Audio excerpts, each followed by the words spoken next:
There's a new King of Marvel Snap, and he goes by Zabu. Listen, some abilities are much more impactful than others, and if history tells us anything, it's quite obvious that cost reduction is one of the most explosive and impactful abilities in the game. Now, if you look at the past few seasons, Sarah has run rampant within the meta. A perfect example is She-Hulk. When we saw her ability, we knew she would be extremely impactful in the game, and bada bing, she's one of the best new cards. In Zabu, the newest season pass card is going to be the exact same. He's extremely versatile, very powerful, and honestly, somewhat broken. Now, ladies and gentlemen, on today's video, I've got 10 different day one early Zabu decks for you to try. No matter what archetype you like to play, Zabu is going to slot in perfectly into those decks, thanks to the variety of powerful 4-cost cards that are going to supercharge the majority of archetypes out there. Now, Zabu is just a theory crafter's dream. There are so many videos to make, and I plan on doing a full gameplay video going through tons of different matches with these decks, going through all the archetypes and having some fun. But I'm pretty much doing an all-nighter to get this one out, so I'll have that one later in the day. Want to start you guys out with some decks I think are a lot of fun on day one. My gosh, guys, we're starting out with a banger. We've got the Devil Kitty, the Devil Dinosaur deck that is going to abuse Zabu's cost reduction on what I think might be one of the best 4-cost cards to reduce in Moon Girl. You're going to see her in plenty of decks today. However, in this deck, you get to power up Devil Dinosaur and make multiple copies of your 4-cost cards. Agent Coulson is a brand new card in the game, but he happens to give you another 4-cost card to add to the Zabu craziness.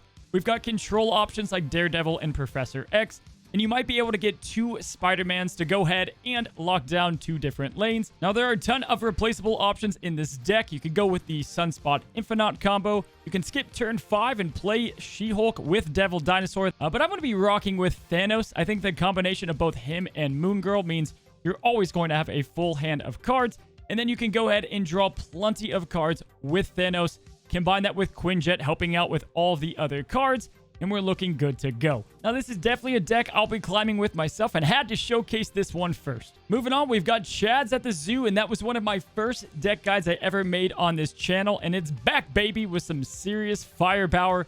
Now, don't worry about Bass there. If you see any Pool 5 cards in any of these decks, they're absolutely replaceable with the options down below. But Zoo is going to make its return with vengeance now that Zabu is here. Now, with this deck, Strong Guy is going to be much more reliable with his ongoing ability, and I think Dracula is going to be the perfect pair with him being a 4-cost card to take advantage of Zabu. He can also discard another card in our hand, which hopefully is going to be America Chavez. Blue Marvel and Khazar obviously are going to boost up all of our 1-cost options. And again, down below all of those replacements, feel free to throw in cards like Armor, Cosmo to go ahead and protect yourself against Killmonger or any of the other options. And then a 1-cost drop like Sunspot, Titania, Yondu can all be added as well. Lastly, if you're feeling extra cheeky, throw in Sunspot and Infinite, and Dracula can still do his job and quite possibly get 20 power, which would be absolutely insane. Now, moving on, we're going to go to quite possibly the most powerful archetype with Zabu. It is Control. You're going to see a mix of different Control in plenty of decks, and that is largely thanks to Spider-Man and Absorbing Man being, again, one of the craziest combos we're going to use and abuse today. Now, with Control, there are millions of different ways to lay out this deck and plenty of replaceable options, but I chose to go with a Kingpin deck that we're going to go ahead and use Invisible Woman to obviously hide our Kingpin. And if our opponent chooses to go and use something like Cosmo on that, we have plenty of ways to go and use other on-reveal effects to our advantage. He really makes the opponent play just a different game because they have to be aware and respect the Kingpin. You've got cards like Shang-Chi to go and counter whatever they play in the other lanes, and then Arrow and Magneto to pull them around.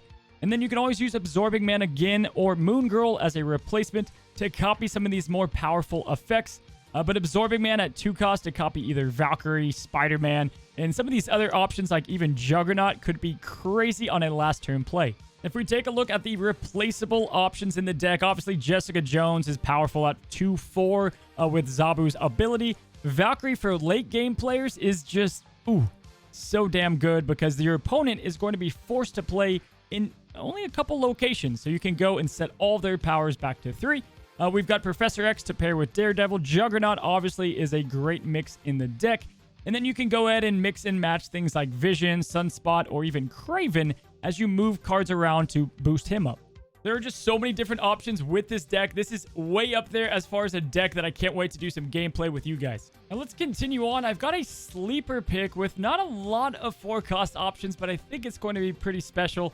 And again, yes, it does use your main offenders that we're talking about today, but I have them there for a reason, especially in a Zabu move deck. Now, I like to call this one the Miles move, and what we're doing with this deck is giving ourselves so many options for moving our cards around. You can move cards to Craven, power up Vulture, or move Dagger around for some insane power buildup, or even replace 2 of these cards with Multiple Man and Hulkbuster if that's the way you prefer to play. Hell, you don't even have to have a Heimdall in this deck to make it work with all the options that you have. Now, you should have Miles Morales discounted plenty throughout the game, but if you don't, you do have Zabu to go and throw in there.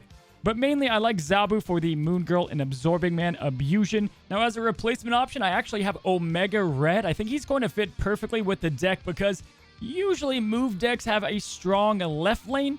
The right lane is pretty lacking with Heimdall. And so the left lane having things like Human Torch or Vulture is going to be great for Omega Red at a cheap play to get more power spread out as you stack a lot on that one location.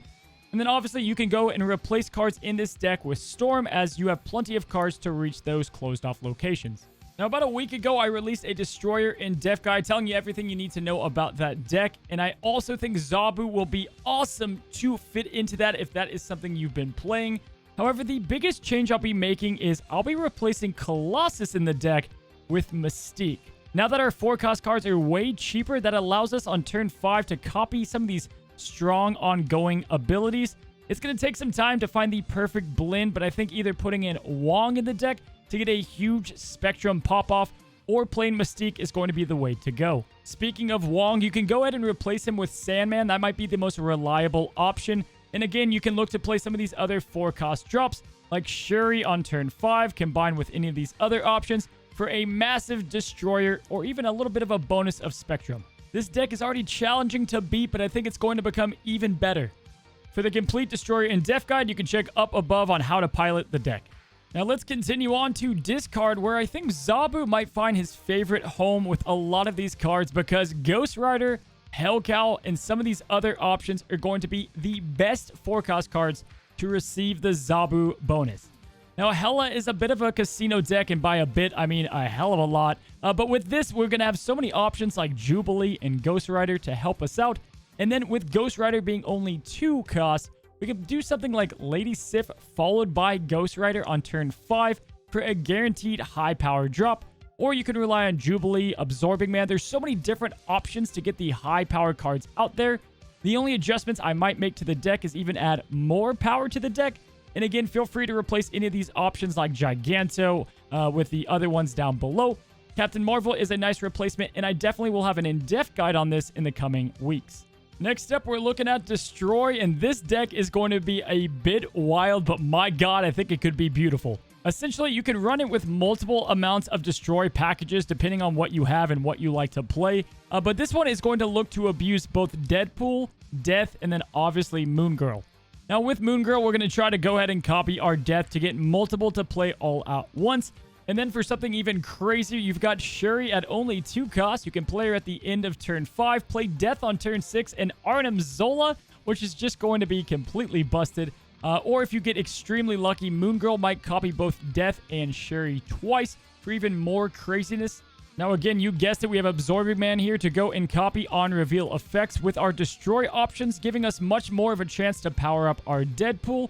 Looking at the replacement options, we have plenty of different cards to slot in here. If you want to go and play high power cost cards like Crossbones or Typhoid Mary to eat up with Venom and then clone him with Arnim Zola, that's definitely a play. But our friend Deadpool has a much higher chance to get way up there in cost thanks to all of the different Destroy options. Now, clearly, on reveal is going to get a huge spike in viability with Wong being only 2 cost. We have the Zabu Champion deck here, guys, that is going to absolutely slap. So we only have a couple of 4-cost options in the deck, but Wong is the main reason we want to run Zabu to go and help us out with things like White Tiger, Gamora, and Doctor Doom. And then, of course, Absorbing Man can go and copy whatever these on-reveal abilities are. Now, you can't really play that into Wong, but that's fine. We'll use him for plenty of different options. And again, if you don't have Absorbing Man, Shang-Chi, Rock Slide, Drax even are great replacements for that card. Silver Surfer can work in here as well because we have loads of different 3-cost options. You have things like Magneto, Arrow, and Hobgoblin. We can all pair with Daredevil. This is going to be a solid deck to combine against some control options with On Reveal for a powerful synergy. Now, Mr. Negative fans, I did not forget about you. We've got a deck that I think is going to work perfectly, as you can see here. Now, I do think that Zabu doesn't have to be in this deck. This is already a top-tier option to run in Marvel Snap, but it'll continue to be one with Zabu in the deck, as Mr. Negative, Wong, and Absorbing Man all get huge discounts to help you out. And then, of course, you have things like Spider-Man that is a 3-4 with Mr. Negative being even more discounted. And Gambit, I think, is a huge option to play when we've got Wong for a last-minute surprise. Honestly, I think Gambit and Wong is going to be one of the best combos now. It already is, but with Zabu, even crazier. And then I added in Arnim Zola into the deck because I think he's going to work plenty fine, as we don't need Sarah with the Zabu discount. Now, if you do want to plug in Sarah, she is a replacement down below, and we've got the other options you can run as well. Now, last but certainly not least, we have Zero Zabu, and just look at the amount of cards that are going to benefit off Zabu in this deck, guys. We have so much synergy going on with Zero on the field. Luke Cage and Typhoid Mary is a match made in heaven. Now you can play an enormous amount of power for virtually nothing. Enchantress is going to help us out with virtually all of the cards we have here. Dracula can fit in the deck if you don't want Black Panther. And we have so many fillable options down below. Even new cards again like Sentry and Atuma can work with Zero. And then of course, if all else fails, you can go and rely on Wong, Shuri, and Black Panther to get the job done. I think for sure this is going to be one of the top tier decks this season, and definitely one I'll be trying in my gameplay video. If you guys want to learn more about Zero's Archetype, I've got a huge in-depth guide breaking the entire strategy down. All right, my friends, that's going to be it for our decks today. Test them out. Let me know how you like them, how they did for you. And if you haven't seen the Snap or Pass video, I reviewed the entire Season Pass. You can check that up above. I've got my gameplay video coming out where I'm going to test all these different decks. Should be out later today. Guys, lots of different things coming our way, like friend battles, changes in the meta. We haven't even gotten the balance patch yet. So keep your eyes peeled. If you enjoyed this video, go ahead and leave a like. It helps out a ton with Lady Algorithm as we close in on 50,000 subs. And until the next video, happy snapping.